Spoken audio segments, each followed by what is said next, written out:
with the joint piece of it, what other assets does our other branches bring to it? Coast Guard, I mean, I think everyone's seen movies with Coast Guard swimmers like jumping into the ocean. Yeah. Again, that sounds terrifying. But when it comes to like the Army, the Navy, the Marines, I mean, the Coast Guard, how do they fit into the personnel recovery system? What assets, what tools do they bring to the toolbox? So PR it's a team fight. It's a team sport, and we shouldn't care how we recover. We call the survivor Jack, right? So we do it for Jack. We don't care how we recover Jack, whether it's a soft team on a local nationals fishing boat that's able to get them, or a pararescuemen in their own boat who are going out to get them, or it's a Marine helicopter. It may not have a hoist, but it can certainly land like wherever and pick them up. So joint fight, trying to get them with any asset possible. For CIVSAR, for like the US or Alaska, the Coast Guard, does a tremendous job flying in some really nasty water conditions. We were able to send a pilot and one of our SMAs, so our flight engineer gunner, to the rescue, the Swiftwater, not Swiftwater, but it's the Coast Guard Severe Water Rescue School in Astoria, Oregon. And they just do rescues in huge waves. They have a pretty good factor of safety to train there, but you just learn pretty fascinating techniques to rescue people in really challenging sea conditions. So the Coast Guard, that's their bread and butter. And then they have ships with helicopters on them as well. What Air Force PR does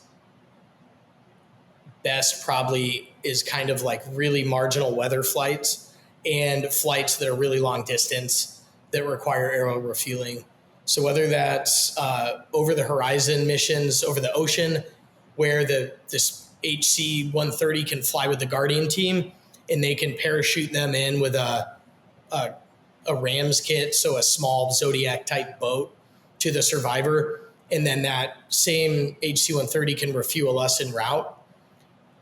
And in the case of Alaska, our folks have been doing 10-hour missions with the 210th Rescue Squadron there from Anchorage all the way west to, say, like Little Diamond Island, which is almost in Russia.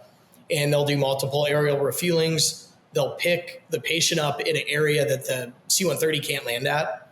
And then they'll fly to the first place the HC-130 can land at. They'll transload the patient to them, and then they'll fly them to the best medical care as quickly as they can.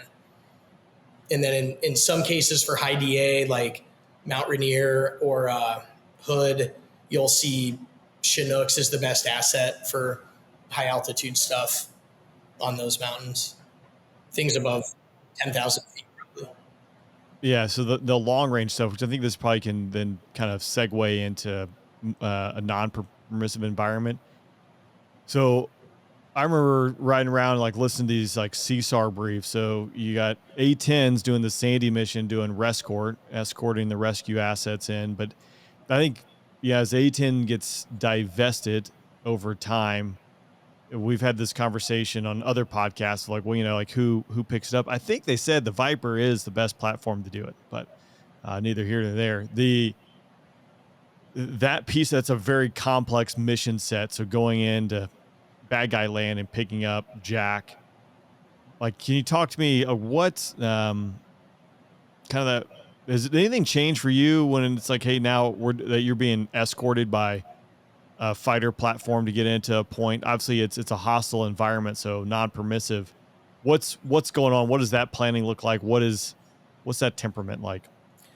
So to fly with Sandys is pretty great. We've been able to train with them in the Pacific for years, with the 25th out of Korea. And so we'll either go to Osan and train with them there, or we've gone down to the Philippines, integrated with Filipino military forces, and then flown SARTAF, Search and Rescue Task Force flights. And then in Afghanistan was able to do a real CSAR with A-10s. But in this case, Sandy 3-4 escorts and protects the rescue vehicles as we're en route. And then Sandy 1 and 2 go overhead the survivor And they're able, similar radios to the H60 or the HC130, they're able to integrate with that survivor's radio and get location and authentication and able to communicate that way. That's critical. And I think the rescort role can be really important in areas maybe like the Korean theater of operations, potentially, possibly Europe, Middle East. For big open ocean, that critical piece could be really getting to jack and authenticating, interrogating, getting a good location, and then doing kind of the Sandy 1 role where the pickup vehicles, the helicopters in this case, are able to somewhat permissively transit open ocean and then use tactics to mitigate a threat close to jack to be able to get them. I'll throw back. I did an episode for those listening with Habu. This is, I forget what episode number, but it's going to be low 80s. Habu's an A-10 pilot. We do talk about the rescort, combat search and rescue, and the various Sandy roles, because that's a complex mission set that the A-10 does there. And each Sandy 1, 2, and 3, and 4 all have a different role when it comes to doing something like this. So check that episode out for those who are curious about the Sandy mission. But interesting. Can you explain to me the importance of like authentication or like getting to him and like how that works for someone who doesn't quite necessarily understand or is familiar with that? So to be able to authenticate the survivor just gives you proof of life, date, time stamp, make sure that it's not a spoofer, that somebody's not trying to have a search and rescue trap, and that the survivor's not compromised. And it really focuses everybody because it speaks to the mission in that this is a much higher probability of finding jack now because they're authenticating, you know where they're at, versus not being able to do that, maybe seeing a shoot, but not being able to talk to them and then losing them in foliage or the ocean. And you could say, I think I saw them, but I haven't authenticated them. But being able to get some proof of life and know it's your dude who authenticates and it's not the enemy, and being able to do that live and timely is critical. And so if the A-10 divests, to replace that role is going to be, like Habu was saying, like a mindset, right? Like CSAR can be done by any platform with the right mindset and the right training. And there's some of the right equipment needed also to integrate with those radios. So I think that piece, if solved, you can then kind of pivot the Sandy 1 role, especially with a lot of the folks going from the A-10 to maybe the F-35, and they can take that culture of combat rescue mindset to a new platform and then still provide some of that rescort, but a lot of that Sandy 1 integration with the survivor.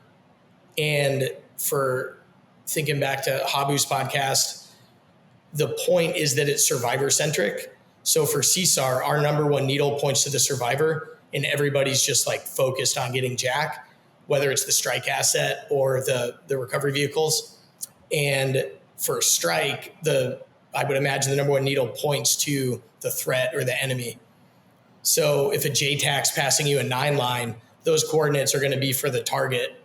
But if our team passes us a close combat attack, their coordinates are going to be for them or the survivor. So it's just this kind of pivot in mindset. But to fly with Sandys is tremendous. Sandy 3 in 4 will rescort you in a daisy chain or some tactic as they move you across the terrain, and then they'll strike targets or hold you as appropriate and then hand you off to Sandy 1 and 2, who've been protecting the survivor up to that point.